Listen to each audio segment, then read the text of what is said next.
topic we want to talk about in this lecture is direct products of groups, which is the subject of section 5.1 of Dummett and Foote. So we've been talking about direct products throughout the course already. So this section is really just a set notation and kind of a review. And what I want to do at the beginning is just set up some definitions and mention some of the key objects that we'll think about. So let's say that G1, G2 up to Gn are groups, and they have maybe different binary operations, *1, *2 up to *n. The direct product, G1 cross G2 cross G3 cross Gn, is the set of n tuples G1, G2 up to Gn, where the element little gi is in the group Gi. And the operation in this direct product is defined component-wise. So if we take G1, G2 up to Gn and H1, H2 up to Hn, the binary operation on the direct product comes from the binary operation in each component. So what do you get in the first component? You get G1 *1 H1, where the first *1 is the group operation in this first component G1. G2 *2 G2 H2, which is the group operation in the second group, up to Gn *n Hn, where *n is the group operation in Gn. Okay, so I'll say more of the important properties of this direct product in a few minutes. But before moving on, I want to mention an exercise that'll be on the homework. This is exercise 15 in section 5.1, which says that you can do something more general. So here we started with n groups, and we took the direct product of them. More generally, you can let capital I be any non-empty index set. And what you need is a group Gi and an operation *I for any I in your index set. So the direct product of all of these groups Gi, as you go through the elements of the index set, is G, where we'll use this product symbol, where I runs through the elements of this index set, Gi. So the underlying set is the Cartesian product of all of these Gi's. And the binary operation is defined component-wise. So if you take an element in here, what does that look like? It corresponds to one AI in Gi for each I in the index set. So if you take one such element times another such element, what do you get? You get for each I in the index set, AI *I Bi, where *I is the group operation in that group Gi. Okay, so what is the point of going from here to here? In the top case, we have n groups, and we take their direct product. But in this second case, this index set can be infinite. Like you could have one Gi for each positive integer I. But even more than that, it doesn't even have to be countable. So your index set could be much larger than the set of positive integers, for example.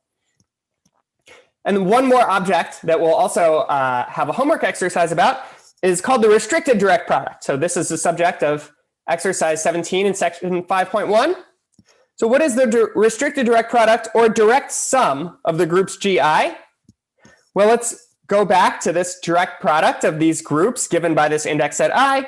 It's the subset of these elements in this direct product for which the element in the position corresponding to I is the identity of Gi for all but finitely many I. So that means you could have infinitely many different elements in your index set, but when it comes time to pick one element from each of these groups Gi, in all but finitely many spots, you must pick the identity element. Okay, so I'm going to pause and erase, and then I'll tell you some key properties of the direct product of n groups, and then I'll also mention some important facts about the direct product for an arbitrary index set I and for the restricted direct product or direct sum. We've just introduced the notation for a direct product, and now we'll say the first big result about them is that if G1 up through Gn are groups, then their direct product is also a group. And the order of the direct product, well, it's the size of the underlying set. So the order of the direct product is the product of the orders of the individual groups. So just a note, when any one of these groups is infinite, then the order of the Cartesian product of all of these sets is also infinite. So if any GI is infinite, then so is the direct product of G1 up through Gn. All right, so that's for the direct product of n groups. What about the direct product taken over an arbitrary index set, I? Well, that's still a group. And what about the restricted direct product or direct sum? This is a subgroup of the direct product. So you'll prove that on the homework. Let me just say what the proof idea is for the first big statement. It's the same for the other cases as well.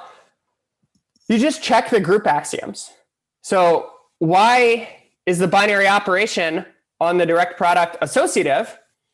Associativity comes from the fact that inside of each component, inside of each factor, you have a binary operation that is associative. What's the identity of the direct product? Well, it's just take the identity in each component. If you write down how you do the binary operation with this element, you'll see that this really is the identity in the direct product. And then what is the inverse of an element G1, G2 up through Gn? Well, you can check the definition of an inverse that this is G1 inverse, G2 inverse up to Gn inverse. So I won't do the details, but this is pretty straightforward. And similarly, for an arbitrary index set, the proof is similar. And then to show that the restricted direct product is a subgroup, you can check the axioms necessary to be a subgroup. And you can do this all very directly. OK, so what else is true about direct products? Well, they contain subgroups of special kinds. So let's say that G1 up through Gn are groups, and G is their direct product. For each I, we can take the set of all the elements in G, where you take the identity of Gi in position j. Sorry, you take the identity of Gj in position j whenever j is not equal to I. So outside of the ith position, just take the identity of each corresponding group. And then inside position I, you just take any arbitrary element of Gi. This set gives you a subgroup, and this subgroup is isomorphic to Gi. So what does this set look like? It's 1, 1, 1, 1, 1. You take the identity in G1, the identity in G2, up to the identity in Gi minus 1. Then you take an arbitrary element of your group Gi, then the identity in Gi plus 1, the identity in Gn. And that is a subgroup isomorphic to Gi. So if we refer to this subgroup as Gi, I mean, it isn't like literally Gi, it's isomorphic to Gi, but it's not like literally Gi because it's a subgroup of a direct product. But if we identify this subgroup with the group Gi, then it makes sense to talk about whether Gi is a normal subgroup in G, and it is. And then you can take the quotient. What is this quotient once you know that this is normal? G mod Gi is isomorphic to the direct product of all these groups G1 through Gn, except Gi, which you've kind of killed off in some sense. So G1 cross, cross, cross, Gi minus 1. You skip over Gi and have Gi plus 1 up through Gn. So I'll pause and erase, and then I'll say something about the proof. But you can probably guess how this goes already. If we want to show that something is both a subgroup and a normal subgroup at the same time, and then we want to say something about what the quotient is, what we would like to do is use the first isomorphism theorem. We would like Gi to be the kernel of some homomorphism from G to somewhere. So I'll pause and erase, and then I'll write down the homomorphism that proves this statement all at once. Let me first say about the proof of this proposition. We already talked about it in lecture 15, video 3. That was when we wanted to show that under certain conditions, a finite group G was isomorphic to a direct product of its Sylow P subgroups for varying primes P. OK, so how are we going to prove this? Well, let's consider this function phi that goes from the direct product of G1 up through Gn to the direct product of G1 up through Gi minus 1, then skips over Gi, direct product with Gi plus 1 up through Gn. And how are we going to define this? We'll just take a tuple G1 up through Gn in elements of the direct product and just forget the entry in the ith component. So we send it to G1 up through Gi minus 1, Gi plus 1 up through Gn. It is easy to check that this is a homomorphism. And what does the kernel look like? Well, this is going to be sent to the identity of the direct product over here if and only if G1 is the identity of G1 and G2 is the identity of G2. Everything in these entries has to be the identity of the corresponding group, but it doesn't matter what the Gi, the ith component entry is over here. Okay, so that pretty much proves the whole thing. What other special kinds of subgroups and homomorphisms can we take involving a direct product? Well, for each fixed I, we can define this map pi I, which goes from the direct product of G1 up through Gn, G, to the ith component, Gi. We're just going to take pi I of G1 up through Gn is going to be just the entry in the ith component. So it's a projection. You can think about the G1, G2, these being sort of like different axes in your direct product, like you think about axes, coordinate axes in Rn, and we're just forgetting everything else and saying, what do we have in the ith component? So we're like, it's like projecting onto a coordinate axis. All right, so this is a surjective homomorphism. It's called the ith projection homomorphism. And what does the kernel look like? Well, if you get sent to the identity over here, in the ith component, you have the identity of Gi, but it doesn't matter at all what the other entries are. So that's a very concrete description of what the kernel looks like. And this kernel is isomorphic to the direct product of all the groups G1 up through Gn, except you forget the Gi component. So this statement, basically proves itself. And I'm going to pause and erase, and then I'll write one more key property of direct products about how elements in different components commute with each other.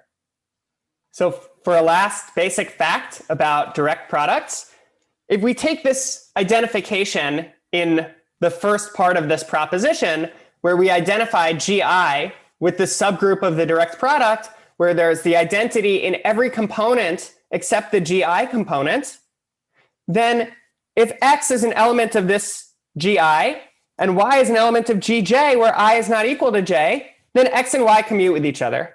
Xy equals Yx. And the proof is straightforward. Let's suppose that I is less than J so that we can write this more nicely. So what does it mean for X to be in this Gi identified with this subgroup of the direct product isomorphic to Gi? It means you have ones in all the components of the direct product except the Gi component, where you have some elements, and then ones everywhere else. Same kind of deal for Y. You have ones everywhere except the Gj component, and ones everywhere else. So what is X times Y? Well, in the Gi component, you get Gi times the identity of Gi, which is just Gi. And in the Gj component, you get Gj times the identity of Gj, which is just Gj. And why did we suppose that I is less than J? Because that means that the Gi comes before the Gj in here. Otherwise, I would have had to switch it. But it has nothing at all to do with what's happening in the argument. OK, so that's xy. But that's just the same thing as yx. You can see if you multiply in either order, you get the same thing. OK, so I'll pause and erase. And the last thing that we'll do in this video is see a nice application of this basic material that we've discussed so far. As a final thing in this video, let's talk about subgroups in a very particular example of a direct product. Let's say that P is a prime and n is a positive integer. And we'll define e p to the n to be the direct product of n copies of z mod pz. This is called the elementary abelian group of order p to the n, and we've seen it before.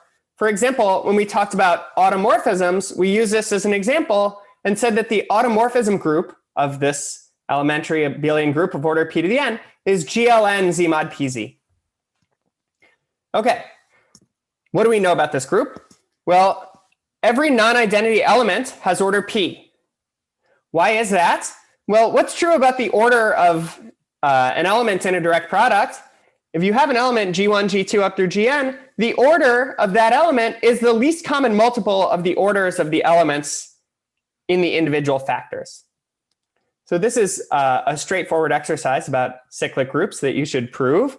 But in this particular case, you can even do something more concrete and say, let me take an element in E p to the n, and let me see what happens when I add it to itself p times. So p times this element is px1, px2 up to pxn, but that's just 0, 0, 0, 0. So when you raise this element to the p, you get 0, which means the order of the element, it doesn't have to be p, but it divides p. So if p is a prime, it's either 1 or p. But the only element of order 1 is the identity to begin with. So that's enough to say that every element that's not the identity, in fact, has order p. All right, so every subgroup of order p is cyclic. And if you take a cyclic subgroup of order p, it has exactly p minus 1 non-identity elements. What's true about the intersection of different cyclic subgroups of order p? Well, the intersection of the subgroups is a subgroup. So by Lagrange, the order of that subgroup divides the order of each one of these cyclic subgroups of order p. So if they're different, they don't intersect in a subgroup of size p, which means that they must intersect in only the trivial subgroup. This argument should be familiar. We did it already when we proved that if G is a group with k subgroups of order p, then it has exactly k times p minus 1 elements of order p. So what I'm saying here is a kind of converse is true, that if you know that you have k times p minus 1 elements of order p, that means that you have k subgroups of order p also. So e p to the n, it has these p to the n minus 1 elements of order p. And if you take the cyclic subgroup generated by each, they divide up into these sets of size p minus 1 that have no overlap between them. So how many sets do you have? Well, you have p to the n minus 1 over p minus 1, which is p to the n minus 1 plus p to the n minus 2 plus p plus 1. That is the number of subgroups in e p to the n of order p. And this is exercise 11 in section 5.1. So let's just look at a really concrete example. Z mod 2z cross z mod 2z. That's E4, E2 squared. This has 3 subgroups of order 2. What are they? Well, there are these 3 non-identity subgroups of, 3 non-identity elements in this group. Take the cyclic subgroup generated by each one. That's a subgroup of order 2. The only intersection between any 2 of them is the identity element. It matches up exactly with what we just said right here. And more generally, EP squared. This has p plus 1 subgroups of order p. They're all cyclic. There's the one generated by 0, 1, and the one generated by 1, 0, and the one generated by 1, 1, and the one generated by 1, 2, up to the one generated by 1 and p minus 1. And it's a little exercise to show that, okay, so now we found p plus 1 subgroups. You just have to argue that they're all different. And that is exercise 10 in section 5.1. So why am I bringing this up? Well, it is true that if you take the direct product of 2 groups, G1 and G2, whenever you have H, a subgroup of G1, and K, a subgroup of G2, that H cross K is a subgroup of G1 cross G2. But what we're seeing here is that not every subgroup of a direct product arises in that way. Because how many subgroups are there of Z mod PZ? Well, there's the trivial one, and then there's the whole group Z mod PZ itself. That's it. So Z mod PZ cross Z mod PZ has p plus 1 subgroups of order p. But Z mod PZ cross Z mod PZ, like each one of the factors only has 2 subgroups. So you have a lot of other subgroups that don't come from the direct product of a subgroup of the first factor and a subgroup in the second factor.